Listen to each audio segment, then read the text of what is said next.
Voltei. Capítulo 3. Em pleno transe. Amparado a Marta, intentei proclamar o júbilo que me dominava, fazendo-me ouvido em alta voz. Todavia os membros jaziam inteiriçados e os órgãos da fala em descontrole. Não tinha perfeito conhecimento da posição em que os familiares se moviam. Meus olhos demoravam-se perturbados. Sensação de esmagamento percorria-me todo. No entanto, que pedir além daquela infinita aventura que o devotamento filial me proporcionava? Tentei alinhar ideias a fim de agradecer a intervenção da filha querida. Contudo, não consegui. Percebendo-me as dificuldades, Marta afagou-me a fronte e falou meiga. Os nossos benfeitores desatam os últimos elos. Enquanto isso, façamos nossa oração. 3.1 O Salmo 23 Não me seria possível naqueles minutos enfileirar pensamentos e muito menos enunciar qualquer frase. Tinha a respiração opressa, como nos derradeiros dias de luta no corpo físico. Com alegria, no entanto, vi a filha elevar-se ao alto, repetindo em voz pausada e comovedora as expressões do Salmo 23, ampliando-lhe os sentidos. O Senhor é nosso pastor, nada nos faltará. Deitar nos fazem refúgios de esperança, guia-nos suavemente às águas do repouso. Refrigera-nos a alma, conduz-nos pelas veredas da justiça, na qual confiamos por amor ao seu nome. Ainda que andemos pelo vale da sombra e da morte, não temeremos mal algum, porque Ele está conosco. A sua vontade e a sua vigilância nos consolam. Prepara-nos mesa farta de bênçãos, ainda mesmo na presença dos inimigos que trazemos dentro de nós. Unge-nos a cabeça de bom ânimo e o nosso coração transborda de júbilo. Certamente que a bondade e a compaixão do Senhor nos seguirão em todos os dias da vida, e habitaremos na sua casa divina por longo tempo. Assim seja. À medida que a sua voz pronunciava o texto antigo, multiplicando-me as lágrimas abundantes e espontâneas, dores cruéis me assaltavam a região torácica. Vim saber mais tarde que aqueles sofrimentos provinham da extração de resíduos fluídicos que ainda me enlaçavam à zona do coração. 3.2 Recebendo socorro. Fim da prece que ouvi sob indizível angústia, percebendo a manifesta intenção da filha que assim procedia, buscando isolar-me o pensamento da intervenção a que me achava submetido, notei que as dores se faziam menos rudes. Ela permaneceu amorosamente inclinada para mim por mais de 1 hora em silêncio. Temia falar, provocando fenômenos desagradáveis, e, ao que me pareceu, Marta me partilhava os receios. Um momento chegou, entretanto, no qual a respiração se fez equilibrada, e verifiquei que o coração me batia uniforme e regular no peito. Através do olhar, supliquei à filha, sem palavras, reforçasse o socorro que minha situação estava exigindo. Vi-a movimentar cuidadosamente o braço direito e em seguida passar a destra, repetidamente sobre a minha cabeça exausta.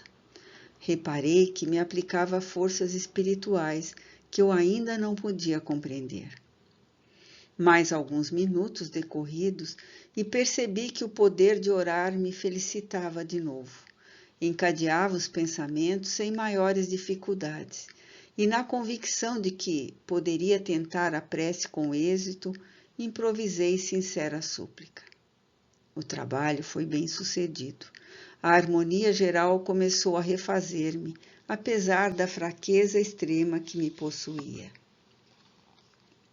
Notei que de Marta para mim vinham fagulhas minúsculas de luz em porção imensa, a envolverem-me todo ao passo que me via agora cercado de atmosfera fracamente iluminada em tom de laranja. A respiração processava-se normalmente. A carência de ar desaparecera. Meus pulmões revelavam-se robustecidos, como por encanto, e tanto bem me faziam as inalações prolongadas de oxigênio que tive a impressão de aurir alimento invisível do ar leve e puro. Restabelecendo-se minha força orgânica, fortificava-se a potência visual. A claridade alaranjada que me revestia casava-se à luz comum. A melhor experimentada, porém, não ia ao ponto de restaurar-me a disposição de falar. O abatimento era ainda insuperável. Assombrado, vi-me em duplicata. Eu que tanta vez exortara os desencarnados a contemplarem os despojos de que já se haviam desvencilhado, fixei meu corpo a enrijecer-se num misto de espanto e amargura. Fitei minha filha com suplicante humildade, imitando o gesto da criança medrosa. Encontrava-me prostrado, vencido. Não me assistia qualquer razão de revolta, contudo, se possível, desejaria afastar-me. A contemplação do corpo imóvel, não obstante aguçar-me o propósito de observar e aprender, era-me aflitiva. O cadáver perturbava-me com as sugestões da morte, impunha reflexões desagradáveis e amargas. À distância dele, provavelmente a ideia de vida e eternidade prevaleceria dentro de mim. Marta entendeu o que eu não podia dizer, fez-se mais terna e explicou. Tenha calma, papai. Os laços não se desfizeram totalmente. Precisamos paciência por mais algumas horas. 3.3 Em posição difícil. Alongando o raio de meu olhar, verifiquei a existência de prateado fio ligando-me o novo organismo à cabeça imobilizada. Torturante emoção apossou-se de mim. Eu seria o cadáver ou o cadáver seria eu? Por intermédio de que boca pretendia falar, da que se fechara no corpo ou da que se me servira agora? Através de que ouvidos assinalava as palavras de Marta? Intentando ver pelos olhos mortos, senti-me atirado novamente a espesso nevoeiro. Assustado, soergui-me mentalmente. Aquele grilhão tênue a unir-me com os despojos era bem um fio de forças vivas, jungindo-me à matéria densa, semelhando-se ao cordão umbilical que liga o nasciturno ao seio feminino.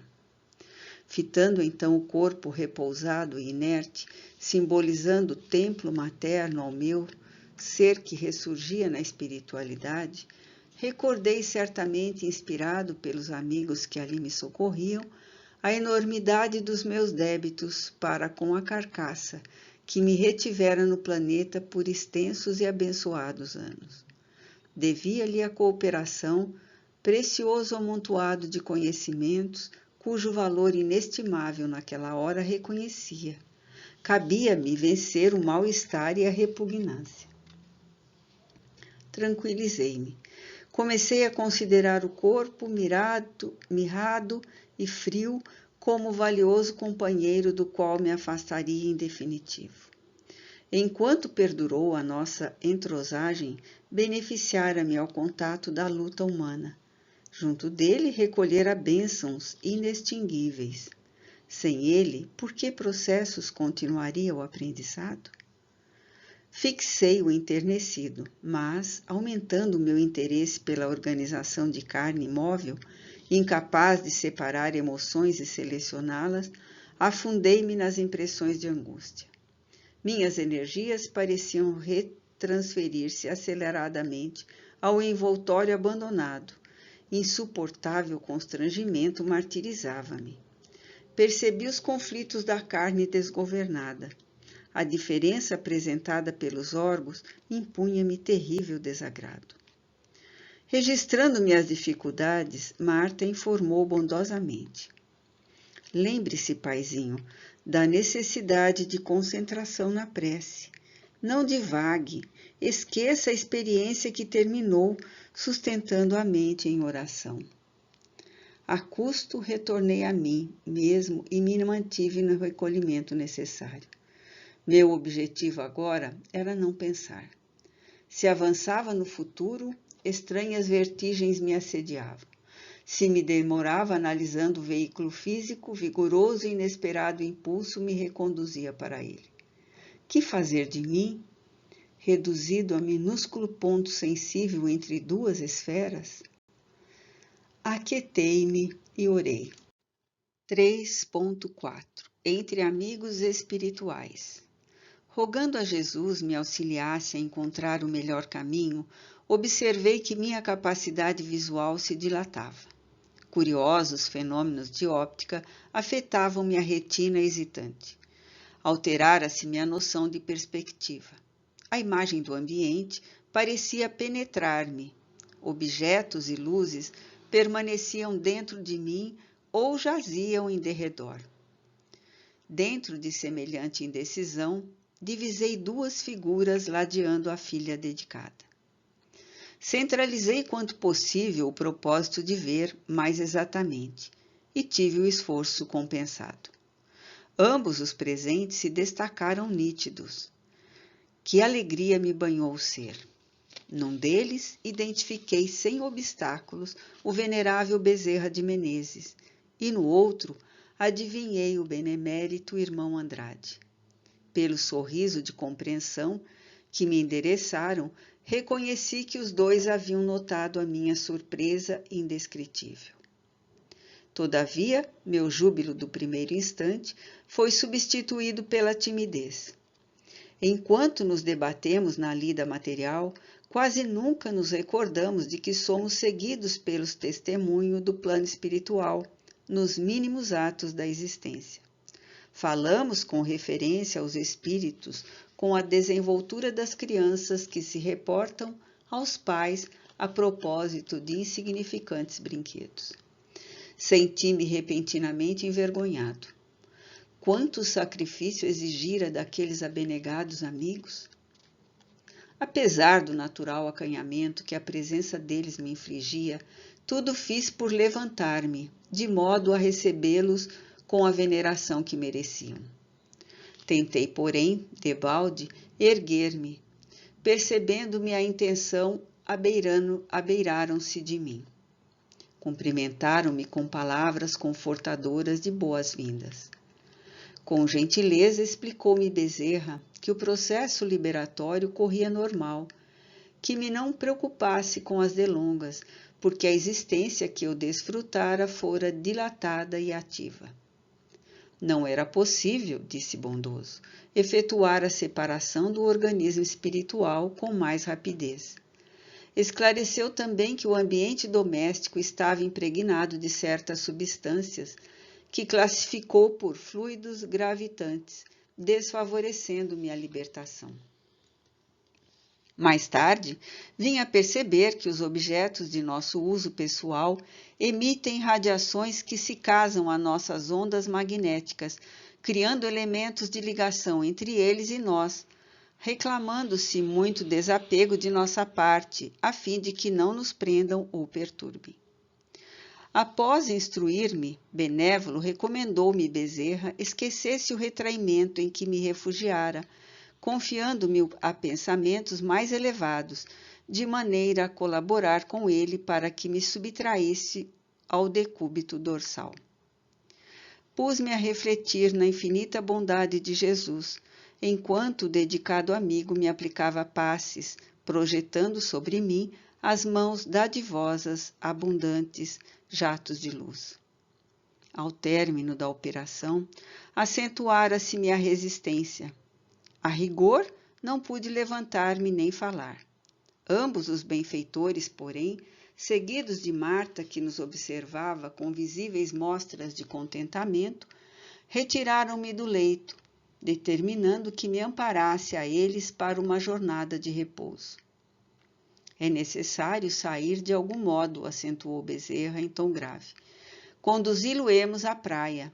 As virações marítimas serão portadoras de grande bem ao reajustamento geral.